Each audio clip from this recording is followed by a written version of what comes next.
Hello and welcome to Cam Siksha. Again, the same series 10 question in 10 minutes. And this time the topic is alcohol, phenol, ether. So let's begin the series.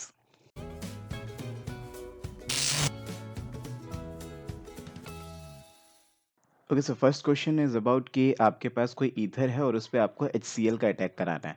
Normally अगर कोई reaction होती है, जैसे मान लो आपके पास अगर कोई ether हो तो बीच में से तोड़ो और हाइड्रोजन दे दो ऑक्सीजन की तरफ और Cl दे दो दूसरे कार्बन की तरफ। तो इस तरीके से एक बन जाएगा ROH और एक सेक्शन बन जाएगा आपका RCl। तो अब सोचने वाली बात यह है कि अगर मैं यहाँ से भी तोड़ूं तो दो काम हो सकते हैं, या तो मैं H इसे दे दूं Cl इसे दे दूं, या फिर यहाँ से तोड़ दूं H इसे दे दूं Cl इस पॉइंट को दे दूं। तो अभी इन दोनों में से किसको क्लोराइड बनाऊं? तो अपने मन में ये सोचो कि कौन ज़्यादा अच्छा कार्बोकैटायन बनेगा। एक्चुअली में होता क्या है इस रिएक्शन में, ये होता है कि इस रिएक्शन में अगर आप देखोगे तो सबसे पहले क्या होगा, सबसे पहले यहाँ पे प्रोटोनेशन ऑफ दिस अल्कोहल होगा। प्रोटोनेशन होने के बाद क्या होता है, प्रोटोनेशन होने के बाद ये बॉन्ड खुलता है और खुलने के बाद इधर से ये कार्बोकैटायन बनाएगा। और ये आपको दिख रहा है बहुत अच्छा कार्बोकैटायन बन रहा है, ये 3 डिग्री कार्बोकैटायन बन रहा है। फाइनली ये जो 3 डिग्री कार्बोकैटायन बन रहा है, इस 3 डिग्री कार्बोकैटायन पे जाके आपका Cl जुड़ जाएगा जो HCl पे था। तो आपको सोचना यही होता है कि किस पॉइंट पे ज़्यादा अच्छा कार्बोकैटायन बनेगा, इस पॉइंट पे या इस पॉइंट पे। ऑक्सीजन की ईदर वे सोच लो दोनों तरफ कि किस तरफ ज़्यादा अच्छा कार्बोकैटायन बनेगा। जिस तरफ ज़्यादा अच्छा कार्बोकैटायन बनेगा, इन शॉर्ट वहाँ पे Cl या फिर वहाँ पे Br लगा दो। HBr है तो वहाँ पे Br लगा दो। फिलहाल आंसर क्या है, आंसर आपका कुछ ऐसा सा आ गया, option B. Next question. Next question फिर से ऐसा सही कुछ दिख रहा है, इसमें भी आपके पास ईथर है। ईथर में आपने डिल्यूट H2SO4 डाला है। मैं आपको फिर से कह दूं, इस डिल्यूट का भी इंपॉर्टेंस है और H2SO4 का भी इंपॉर्टेंस है। डिल्यूट का इंपॉर्टेंस ये है कि डिल्यूट मतलब हम मान लेते हैं कि इसके अंदर पानी भी होगा, और H2SO4 हम मान लेते हैं मतलब एसिडिक मीडियम में। तो एसिडिक मीडियम में अगर पानी डालोगे तो यहाँ पे भी यही काम करना है कि ईथर है आपके पास, आप इधर से तोड़ो, इसको H दो और इसको OH दे दो। इधर से तोड़ो, इसको H दो, इसको OH दो। इधर वे आप कैसे भी तोड़ लो, आप इधर से भी तोड़ते हो तो भी एक ही बात पड़ती। इधर से तोड़ते इसको H देते, इसको OH देते, इधर से तोड़ते इसको H देते, इसको OH देते, तो भी चल जाता। तो दोनों तरह से ही काम, आपका प्रोडक्ट सेम ही आएगा। फिलहाल मेरे पास क्या बना, फिलहाल मेरे पास ये बना 6 मेंबर ड्रिंक हैविंग 2 OH यहाँ, और एक साइड प्रोडक्ट जो बना, जिससे शायद मेरे को ज़्यादा मतलब नहीं है क्योंकि वो क्वेश्चन पूछा नहीं है, तो इसके बारे में क्वेश्चन में बात ही नहीं हो रही, तो इससे थोड़ा नेग्लेक्ट मारो। अभी फिलहाल इसकी बात करते हैं। तो ये आपको पता होना चाहिए कि ऑर्गेनिक केमिस्ट्री में कभी भी एक कार्बन पे अगर 2 OH आ जाएं तो वो काफ़ी अनस्टेबल सिचुएशन होती है। बहुत रेयर ही एग्जांपल होता है जब कभी एक कार्बन पे 2 OH काफ़ी स्टेबलाइज हो जाए, अदरवाइज वो अनस्टेबल सिचुएशन है। फिलहाल हमेशा ये काम होगा, जब भी कभी एक कार्बन पे 2 OH देखो तो इधर से ये H2O निकाल दिया करो, तो ये H2O निकल जाएगा। ऑलवेज ये काम किया करो। जैसे ही H2O निकलेगा वैसे ही ये क्या बन जाएगा, वैसे ही ये बन जाएगा आपका something like this and double bond over here. तो आंसर क्या आना चाहिए, answer should be option number B. Next question पूछ रहा है कि स्टेरिफिकेशन के लिए सबसे ज्यादा रिएक्टिव कौन होगा। तो मैं आपको बता दूं स्टेरिफिकेशन क्या होता है। स्टेरिफिकेशन रिएक्शन आपको ऑलरेडी आती है। मान लो आपके पास कोई अल्कोहल हो, अल्कोहल के साथ साथ आप कोई एसिड ले लो। होता क्या है, जब आप कोई एसिड ले लो और कोई अल्कोहल ले लो, तो ऐसे में क्या होता है, ऐसे में ये अपना क्या करता है, इस तरह से आपका H2O लॉस करता है, और ये H2O लॉस करके एस्टेरिफिकेशन हो जाता है। तो ये आपकी reaction is called as esterification reaction.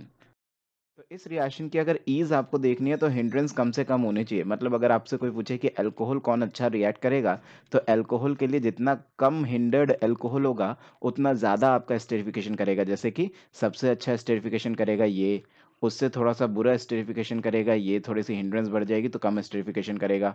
और हिंड्रेंस बढ़ा दो, जैसे कि ये कर दो, ये उससे भी कम स्टेरिफिकेशन करेगा। तो अगर अल्कोहल की बात चल रही है तो हिंड्रेंस आपकी कम से कम होनी चाहिए। सिमिलरली अगर आपसे कोई पूछे कि जो आपने एसिड लिया है ये एसिड कैसे लेना चाहिए, तो एसिड के लिए भी सेम कहानी है। एसिड जितना कम से कम हिंड्रेड लोगे उतना ज़्यादा अच्छा स्टेरिफिकेशन होगा। इसका मतलब सबसे बेस्ट स्टेरिफिकेशन करेगा आपका ये, उसके अगला अगला ये उससे कम स्टेरिफिकेशन करेगा। अगला मान लो ऐसा कुछ कॉम्प्लिकेटेड सा ले लिया आपने, कुछ क्राउडेड सा ले लिया, तो ये तो और भी कम स्टेरिफिकेशन करेगा। तो इसका स्टेरिफिकेशन तो और भी कम हो जाएगा। तो इसका मतलब है कि इसने पूछा मोस्ट रिएक्टिव, तो मोस्ट रिएक्टिव तो यही होगा, एसिड की बात कर रहे हैं। ऐसे ही क्वेश्चन अल्कोहल के लिए भी आते हैं, इसलिए मैंने अल्कोहल वाली बात भी यहाँ पे आपको समझा दी है। इस क्वेश्चन में भी मेरे को कुछ ज़्यादा भयानक तो नहीं लग रहा है, बस ये है कि आप इसका एक्सपेंडेड फॉर्म लिख लेना। कुछ बच्चे एक्सपेंडेड फॉर्म में ही अटक जाएं तो अलग बात है। एक्सपेंडेड फॉर्म लिख लो, सिंपल सा छोटा सा ही क्वेश्चन है कि 4 बार CH2 है, तो एक बार CH2, एक बार CH2, एक बार और CH2, एक बार और CH2, और इस वाले CH2 पे लगा हुआ है C double bond O OH, ये लगा ना COH, और इस वाले पहले वाले CH2 पे लगा हुआ है एक OH, तो कुछ नहीं, सिंपल H प्लस आयन के प्रेजेंस में हीट कर रहा होगा और कुछ नहीं है। तो सिंपल एस्टरिफिकेशन करा रही है। एस्टरिफिकेशन में क्या होता है, अभी अभी तो ऊपर बताया मैंने कि एस्टरिफिकेशन में क्या होता है। एस्टरिफिकेशन में कुछ इस तरह से वाटर लॉस हो जाता है और ये आपस में जुड़ जाते हैं। तो अगर ये आपस में जुड़ जाएंगे तो कितना मेंबर रिंग बनेगा, सोचो जरा। 1 2 3 4 5 6, 6 मेंबर रिंग बन जाएगा आपका ऐसा कुछ। और cyclic ester something like this. तो answer will be option number D. Next question. So this was very famous reaction for the preparation of phenol. इस रिएक्शन में बीच में क्यूमीन बनेगा, फिर क्यूमीन पेरोक्साइड बनेगा, फिर H प्लस आयन डाल के हीट करोगे तो आपका फिनॉल बन जाता है। तो क्यूमीन पेरोक्साइड मेथड इसको बोला जाता है। इस रिएक्शन में सबसे पहले क्या होता है, सबसे पहले आपके पास कोई बेंजीन थी, ठीक है जी, ये बेंजीन था, इसको आपने प्रोपीन से रिएक्ट कराया। प्रोपीन से अगर आप इसकी रिएक्शन कराते हो तो ऐसा करने से यहाँ से क्यूमीन बन जाता है। मतलब यहाँ पे क्या बन जाएगा, क्यूमीन मतलब क्या होता है, आइसोप्रोपाइल बेंजीन। इसका मतलब है यहाँ पे क्या बन जाएगा, यहाँ पे बन जाएगा आपका ये आइसोप्रोपाइल बेंजीन। ये हो गया जी आपका ए चीज। अब आइसोप्रोपाइल बेंजीन पे जब आप O2 डालते हो तो यहाँ पे क्यूमीन पेरोक्साइड बन जाता है। क्यूमीन पेरोक्साइड कैसे बनता है, आपके पास होगा बेंजीन, बेंजीन के साथ साथ आपके पास होगा यहाँ पे कार्बन, कार्बन के साथ साथ आपके पास ये होंगे यहाँ पे 2 CH3 और होगा यहाँ पे peroxide bond. This is called as cumene peroxide. ये है आपकी बी चीज। अब इस बी चीज में जब आप क्या करते हो, H प्लस आयन डाल के हीट करते हो, H2SO4 हीट जो यहाँ पे दे रखा है इसने, तो ऐसे में ये बेंजीन विद दिस ऑक्सीजन आपस में मिलकर फिनॉल बना लेता है। और ये जो इतना पार्ट है, इतना पार्ट आपका क्या हो जाता है, एसीटोन बन जाता है। इट मीन्स होगा क्या, ये और ये आपस में जुड़ जाएंगे। इट मीन्स की बेंजीन, बेंजीन इसके साथ जुड़ जाएगा, पिंक पिंक आपस में जुड़ जाएंगे और ये एसीटोन बना लेगा। इट मीन्स यहाँ से क्या बनेगा, यहाँ से दो प्रोडक्ट बनेंगे, एक तो बनेगा फिनॉल और एक बनेगा आपका क्या, एक बनेगा आपका साइड प्रोडक्ट जो कि है आपका एसीटोन। तो एक एसीटोन बनेगा। तो ये मेरे को आंसर लग रहा है बी आंसर। क्यूमीन बना, फिनॉल बना, देन आपका एसीटोन बना। Next question.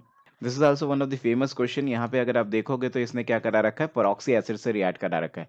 अगर कभी भी आपके पास कोई एल्कीन हो, कभी भी आपके पास कोई एल्कीन हो और उसको आप किसी परऑक्सी एसिड से रिएक्ट करा दो, तो ऐसा करके ट्रायंगल वाला इपॉक्साइड बना दिया करो। ट्रायंगल साइक्लिक ईथर बना दिया करो, उसको इपॉक्साइड बोलते हैं।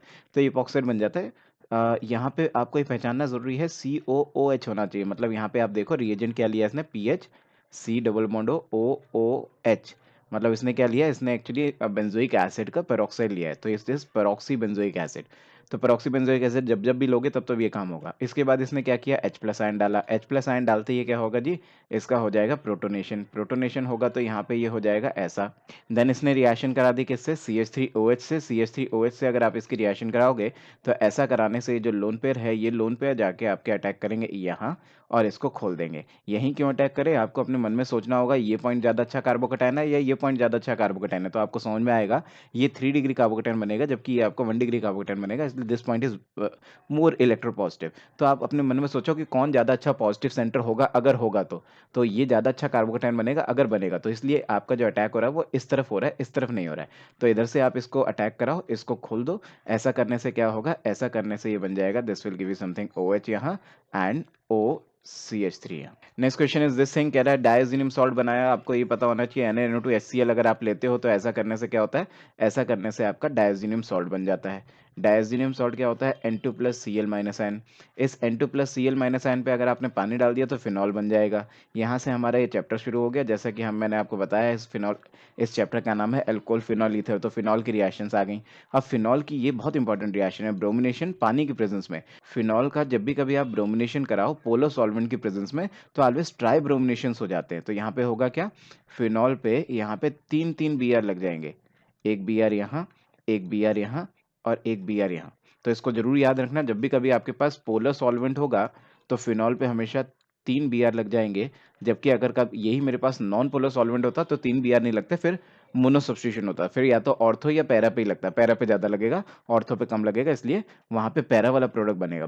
And this is very important कि अगर आपने जिंक डस्ट डाला है तो जिंक डस्ट क्या काम करता है, बेंजीन के ऊपर से OH को हटा देता है, मतलब फिनॉल से नॉर्मल बेंजीन में क्रिएट कर देता है इसको। तो फिनॉल से नॉर्मल बेंजीन में इसको कन्वर्ट कर देगा। This will simply give you tribromobenzene. तो this will give you tribromobenzene. Answer will be option number C. Next question. Okay, so this reaction is very famous reaction from the chapter called alcohols. इसमें आपको ये जो दिख रहा है, this is called as pinacol pinacolone rearrangement. तो इसमें पिनोकोल pinacolone rearrangement कराना है आपको। आपके पास 5 मेंबर रिंग है। इस 5 मेंबर रिंग पे आपके पास एक OH लगा हुआ है और यहाँ पे जस्ट आपका एक OH लगा है और 2 बेंजीन रिंग लगे। PH is called as benzene ring. तो सबसे पहला स्टेप क्या कराना है? सबसे पहला स्टेप ऑलवेज आपको प्रोटोनेशन कराना है। दोनों में से किसी एक अल्कोहल को प्रोटोनेट करा दो। उसको प्रोटोनेट कराना जिससे अच्छा कार्बोकैटायन बनने की संभावना हो। जैसे कि अगर मैं मान लो इसको प्रोटोनेट करा रहा हूँ, जिसको मैं करा रहा हूँ, मैं तो इस तरफ प्रोटोनेट करा रहा हूँ और जैसे ही मैं प्रोटोनेट कराऊंगा वैसे ही यहाँ पॉजिटिव बन जाएगा और ये 2 पीएच आ जाएंगे। और प्रोटोनेशन का अगला स्टेप ऑलवेज यहाँ पे क्या होगा? Loss of water. ये लॉस ऑफ वाटर करेगा। लॉस ऑफ वाटर करते के साथ ही यहाँ पे बन क्या जाएगा? ये OH ऐसे ही रह जाएगा और यहाँ पे आपके पास कार्बोकैटायन बन जाएगा और 2 पीएच इस तरह से आ जाएंगे। इन शॉर्ट आपको यही सोचना है जैसे मैंने अभी कराया। तो मैंने क्या किया, मैंने इस वाले OH को प्रोटोनेट करा के इसको H2O बना के हटा दिया और यहाँ पे कार्बोकैटायन बनवाया। आप अपने मन में सोचो कि इसको कार्बोकैटायन बनाऊं तो ज़्यादा अच्छा या इसको कार्बोकैटायन बनाऊं तो ज़्यादा अच्छा। तो आपको खुद से समझ में आना चाहिए, यहाँ 2 बेंजीन रिंग लगे हुए हैं इसलिए यहाँ पे कार्बोकैटायन बनाना ज़्यादा अच्छा है, इसलिए मैंने इसको कार्बोकैटायन बनाया था। ठीक है जी। अच्छा, अगला स्टेप क्या होता है? अगला स्टेप यहाँ पे बहुत स्पेशल टाइप ऑफ स्टेप होता है कि ये बॉन्ड आ जाएगा इधर, ये H+ आयन बन के निकल जाएगा और ये यहाँ के डबल बॉन्ड बना लेगा और ये जो बॉन्ड है, ये बॉन्ड हो जाएगा शिफ्ट यहाँ। तो ऐसा करने से क्या हो जाएगा? अगर मैं इसको एक बार बनाऊं तो कुछ ऐसा सा हो गया जैसे ये ऐसा था, यहाँ डबल बॉन्ड हो आ गया और ये आ गया आपका 2 पीएच यहाँ पे थे और ये जो आपका ऐसा ऐसा होके यहाँ पे जुड़ा हुआ था, यहाँ ना जुड़ के अब ये यहाँ जुड़ गया। ये हमारे फाइनल प्रोडक्ट है। इसको थोड़ा सुंदर सुंदर बना दूं तो ये आपका क्या है? ये आपका 6 मेंबर रिंग है और 6 मेंबर रिंग पे आपको दिख रहा है एक डबल बॉन्ड हो और उसके जस्ट नेक्स्ट कार्बन पे लगे हुए हैं 2 पीएच। तो एक बार देखो जरा, ऐसा कुछ दिख रहा है क्या आपको? हाँ जी, ऐसा आपको ऑप्शन नंबर बी में दिख रहा है। यहाँ पे 3 ही ऑप्शन दे रखे हैं, डी ऑप्शन नहीं दे रखा है आपको। Next question.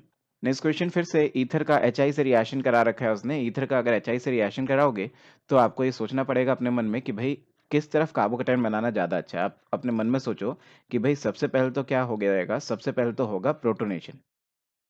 प्रोटीनेशन होते ही आपको ये सोचना है कि अब मैं क्या करूं? अब मैं 2 काम कर सकता हूं, या तो इसको यहाँ से तोड़ दूं और इतना पोर्शन हो जाएगा फिनॉल और ये पॉइंट बन जाएगा कार्बोकैटायन, या फिर इसको यहाँ से तोड़ दूं तो ये वाला अल्कोहल वाला पार्ट हो जाएगा और कार्बोकैटायन इस बेंजीन पे बन जाएगा। और आपने शायद सुना होगा कि बेंजीन पे डायरेक्टली अगर आपका कोई कार्बोकैटायन बन जाता है ऐसा कुछ, तो ये हाईली अनस्टेबल कार्बोकैटायन होता है। दैट्स व्हाई हम कभी भी इधर से नहीं तोड़ेंगे, मतलब इसको नहीं तोड़ेंगे। जब भी तोड़ेंगे तो इधर से तोड़ेंगे और इसको कार्बोकैटायन बनाएंगे। यहाँ कार्बोकैटायन बनाने को कोई सेंस ही नहीं है, तो इसलिए इसको ऐसा तोड़ देंगे। तोड़ने के बाद क्या कर देंगे जी? तोड़ने के बाद ये बन जाएगा आपका बेंजीन के ऊपर एक कार्बन है और उसके ऊपर पॉजिटिव चार्ज है और दूसरा प्रोडक्ट हमारा फाइनलाइज हो चुका है, ये बन जाएगा हमारा फिनॉल। फिनॉल को तो बॉक्स में बंद कर दें, एक प्रोडक्ट ये तो आना ही आना है। और फिर उसके बाद जो आपका HI का I- था वो I- आके आपका इससे जुड़ जाएगा and this will give you यहाँ पे बेंजीन के ऊपर CH2I। तो आंसर ये 2 प्रोडक्ट आ जाएंगे, एक तरफ CH2I बेंजीन के ऊपर, एक बार सीधा OH। इसका मतलब आंसर क्या होना चाहिए? आंसर होना चाहिए आपका CH2I और OH, option B. Okay, next question फिर से क्यूमीन पेरोक्साइड सिंथेसिस के ऊपर ही आ गया। ये मैंने अभी अभी थोड़ी देर पहले आपको बोला था। मैंने आपको बोला था कि यहाँ पे क्या होता है, यहाँ पे आपका क्यूमीन बन जाता है और क्यूमीन बनने के बाद मैंने आपको क्या बताया था कि इसको इसने क्या कर दिया? इसको इसने लेबलिंग कर दी। इसको मतलब आपको स्पेशली ये बताना है कि 18 वाला ऑक्सीजन कहाँ जाएगा? एसीटोन पे जाएगा कि फिनॉल पे जाएगा? तो सबसे पहले तो आपको ये मेथड ही समझ में आना चाहिए। मेथड कौन सा? क्यूमीन पेरोक्साइड मेथड है। तो मैंने आपको क्या बोला था? इतना पार्ट बन जाता है एसीटोन और मैंने आपको बोला था कि भाई इतना पार्ट आपका क्या हो जाता है? इतना पार्ट बन जाता है आपका फिनॉल। तो इसको इसी तरह से याद रखें हम, जैसे मैंने शॉर्टकट में बताया। अदरवाइज इसका डिटेल मैकेनिज्म पे जाओगे तो वो भी हो जाएगा, बट ये इतनी क्विक सीरीज में, क्विक रिविजन्स में मैं उसको कवर अप नहीं कर सकता, सॉरी। तो फिलहाल हमारा जो आंसर आएगा वो कुछ ऐसा सा आएगा। तो ये पूछ रहा है कि 18 वाला ऑक्सीजन कहाँ जाएगा? 18 वाला ऑक्सीजन आपका एसीटोन पे जाएगा। Okay, so this was a quick revision on the topic called alcohol phenol ether. Kindly stay with us for next topics. And बच्चों, इतने क्वेश्चंस बिल्कुल भी इनफ नहीं है। आपको बहुत सारी मेहनत करनी है। जस्ट क्विक रिवीजन है, आपको बहुत सारी मेहनत करनी है, बहुत सारे क्वेश्चंस करने हैं। तो अल्कोहल फिनॉल ईथर अपने आप में एक बहुत बड़ा चैप्टर है, बहुत सारे क्वेश्चन इससे बनते हैं। आप खूब सारे क्वेश्चंस ट्राई करो और हमसे अगर कुछ हेल्प हो सके तो प्लीज़ आप हमसे भी हेल्प लीजिए। So finally I hope I help you. Please subscribe कैम शिक्षा। Thank you.